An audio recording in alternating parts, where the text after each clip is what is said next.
Halo, Assalamualaikum warahmatullahi wabarakatuh. Pada kesempatan kali ini saya akan membahas sebuah materi tentang Decision Support System atau sistem pendukung keputusan.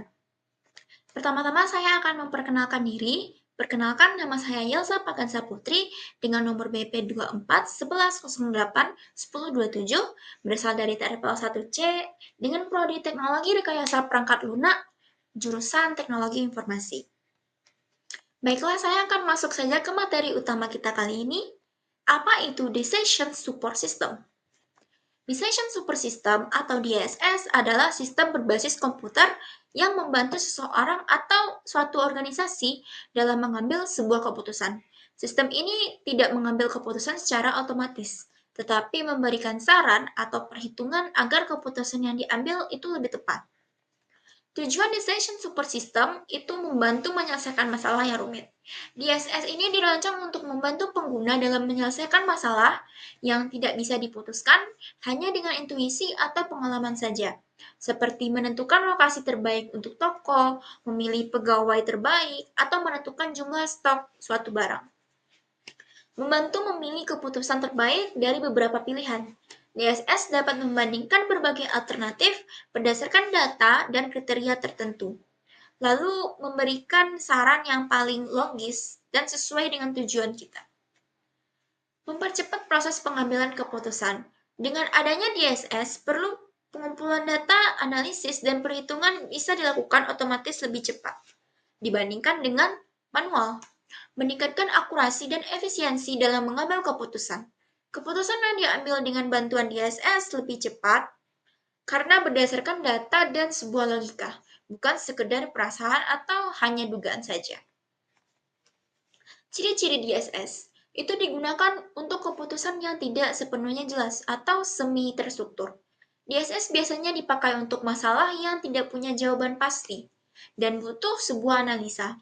Misalnya memilih supplier terbaik atau menilai kelayakan suatu proyek. Fleksibel dan interaktif. DSS ini bisa menyesuaikan dengan kebutuhan pengguna dan membiarkan penggunanya berinteraksi langsung dengan sistem. Misalnya mengubah bobot kriteria atau memasukkan data baru. Ciri-ciri DSS lainnya itu menggabungkan data, model, dan antarmuka pengguna.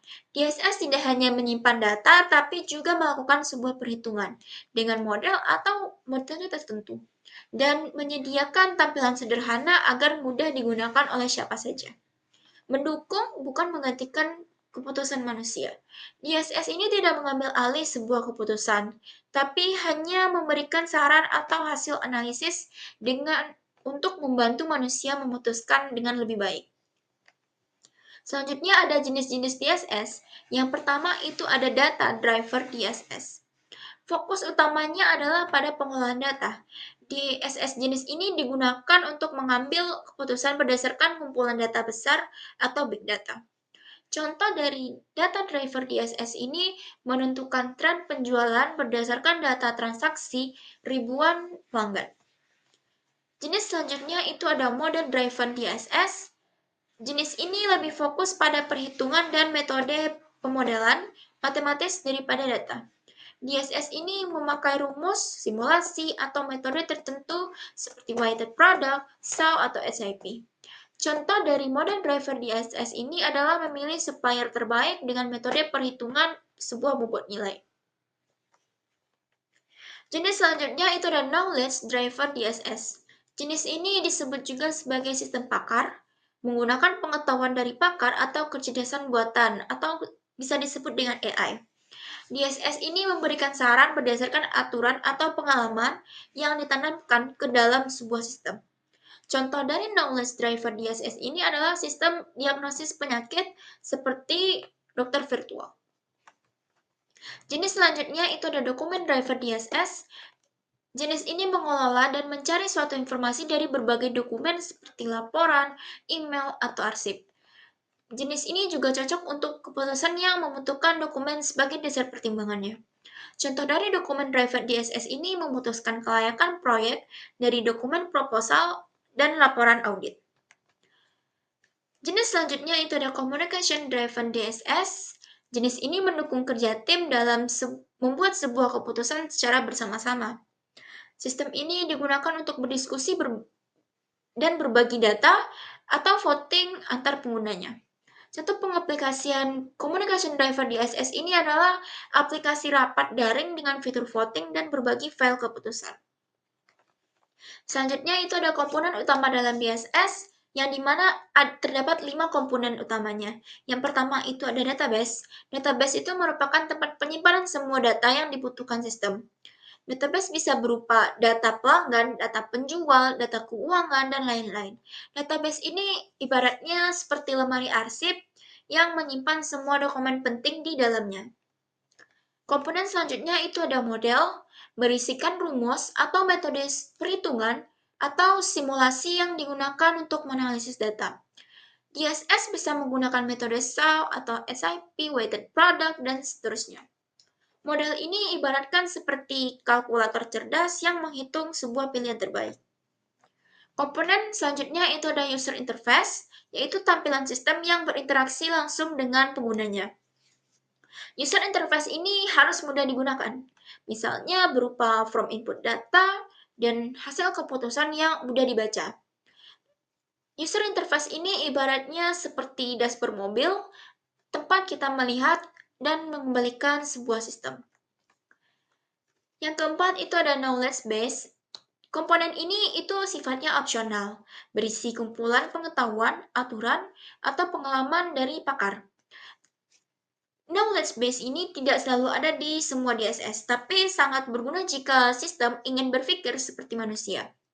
Ibaratnya itu seperti buku panduan keputusan dari para ahli. Nah, DSS ini juga memiliki kelebihan dan kekurangan pastinya. Apa saja sih kelebihan dan kekurangan dari DSS ini? Yang pertama itu ada kelebihan DSS, membantu pengembalian keputusan lebih cepat. DSS bisa memproses data dan menghitung hasil keputusan dalam waktu singkat, sehingga pengguna tidak perlu menghitung secara manual. Yang kedua itu menghasilkan keputusan yang lebih akurat dan objektif. DSS ini menggunakan data dan logika, bukan berdasarkan sebuah perasaan atau tebak-tebakan semata, sehingga hasil keputusannya lebih bisa dipercaya. Selanjutnya itu mampu menangani data yang banyak dan kompleks. DSS ini cocok digunakan saat data yang perlu dianalisis sangat banyak dan rumit, seperti dalam bisnis, pemerintahan, atau kesehatan. Selanjutnya itu ada kekurangan DSS. Yang pertama ada biaya pengembangan dan pemeliharaannya tinggi. Untuk membuat sebuah DSS yang bagus dan sesuai dengan kebutuhannya, dibutuhkan waktu, tenaga, dan biaya yang tidak sedikit. Selanjutnya itu ada tergantung pada kualitas data. Jika data yang dimasukkan salah satunya tidak lengkap atau salah, hasil keputusan juga bisa keliru. DSS ini hanya sebaik data yang dimilikannya saja. Tidak bisa menggantikan intuisi atau pengalaman manusia sepenuhnya. DSS ini hanya alat bantu. Dalam beberapa situasi, tetap diperlukan pertimbangan manusia yang tidak bisa dihitung oleh sebuah sistem. Selanjutnya itu ada beberapa tantangan dalam DSS. Yang pertama ada kualitas data yang buruk. DSS sangat bergantung pada data. Kalau data yang digunakannya tidak lengkap atau tidak akurat, sudah usang, dan tidak relevan, maka keputusan yang dihasilkan juga bisa salah atau menyesatkan. Selanjutnya itu ada biaya dan sumber daya yang tinggi. Membangun DSS itu sangat membutuhkan biaya pengembangan dan lisensi software, juga membutuhkan server atau penyimpanan, dan pastinya membutuhkan tim ahli IT dan analisis data. Tidak semua organisasi punya anggaran atau tim yang cukup. Selanjutnya itu ada ketergantungan pada teknologi. Jika terlalu bergantung pada DSS ini, penggunanya bisa saja malas berpikir kritis, mengabaikan pertimbangan logis atau intuisi, dan dapat menyalahkan sistem jika keputusannya itu salah. DSS ini sebaiknya dipakai sebagai alat bantu saja, bukan satu-satunya penentu. Selanjutnya ada penggunaan yang sulit atau tidak ramah pengguna. Beberapa DSS ini terlalu rumit untuk dipahami oleh orang non-teknis dan juga punya tampilan antarmuka yang membingungkan. Ini bisa saja membuat orang-orang enggan untuk menggunakan DSS ini. Dan terakhir, kesulitan mengembangkan model yang tepat. Membangun model DSS, misalnya model perhitungan atau kriteria, tidak selalu mudah. Perlu pemahaman yang cukup terhadap masalah secara menyeluruh dan perlu kerjasama antar pembuat sistem dan penggunanya. Selanjutnya kita akan membahas tools dalam DSS. Yang pertama itu ada spreadsheet. Tools ini digunakan untuk mengelola dan menganalisis data dalam bentuk tabel. Bisa menambahkan rumus, grafik, dan simulasi sederhana. Tools ini cocok untuk DSS sederhana yang butuh hitung-hitungan cepat.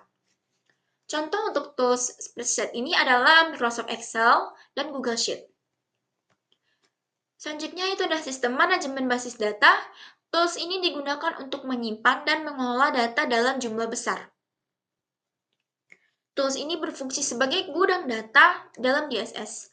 Contohnya itu ada MySQL dan SQL Server.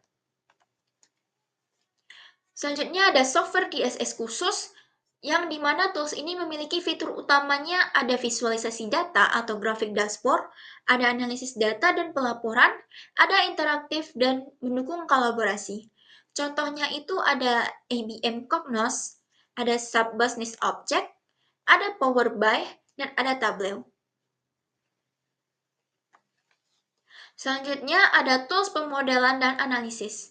Tools ini memiliki fungsi melakukan analisis matematis dan simulasi, dan juga membantu membandingkan beberapa alternatif dengan metode tertentu. Contohnya di sini ada MATLAB dan ada Lingo. Selanjutnya ada Business Intelligence Tools. Tools ini memiliki fitur-fitur yang di dalamnya ada visualisasi data, interaktif, menyediakan insight atau wawasan dari data, dan membantu mengembalikan keputusan berbasis grafik dan dashboard. Contohnya itu ada Microsoft Power BI dan juga Google Data Studio. Selanjutnya ada beberapa contoh implementasi dalam penggunaan DSS ini. Yang pertama itu adalah sistem pendukung keputusan pemilihan pegawai terbaik, yang dimana di dalamnya terdapat input. Input ini berisikan kehadiran, hasil kerja, etika kerja, dan kerja tim. Selanjutnya akan diproses dengan sistem, yang sistem ini akan mengolah nilai dari tiap kriterianya. Dan di dalam output nanti akan mengeluarkan pegawai dengan kinerja terbaik. Manfaat dari sistem pendukung keputusan pemilihan pegawai terbaik ini adalah penilaiannya lebih objektif dan terhindar dari favoritisme. Contoh implementasi kedua itu ada sistem seleksi penerimaan beasiswa, yang di dalamnya terdapat input, proses, output, yang dimana inputnya itu berisikan IPK, penghasilan orang tua, prestasi, dan jumlah tanggungan orang tuanya. Di dalam prosesnya itu sistem menghitung skor berdasarkan bobot yang ada. Dan di output, daftar mahasiswa yang layak menerima beasiswa nanti akan dikeluarkan.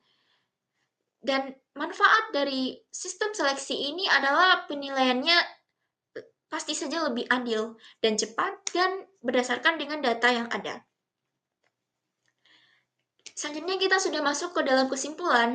Kesimpulan yang dapat kita ambil dari materi-materi sebelumnya ini adalah sistem pendukung keputusan atau Decision Support System atau DSS adalah alat bantu berbasis komputer yang digunakan untuk membantu manusia dalam mengambil keputusan yang lebih cepat, akurat, dan berdasarkan data. DSS tidak menggantikan manusia, tetapi memberikan saran atau hasil analisis untuk memudahkan proses pengambilan keputusan. Dan DSS terdiri dari data, model perhitungan, dan antarmuka pengguna, serta bisa diterapkan berbagai bidang seperti pendidikan, bisnis, dan pemerintahan, meskipun memiliki banyak manfaat. DSS ini juga memiliki beberapa tantangan, yaitu seperti ketergantungan pada kualitas data, biayanya yang tinggi, serta perlunya pelatihan bagi para penggunanya. Dengan penggunaan yang tepat, DSS dapat meningkatkan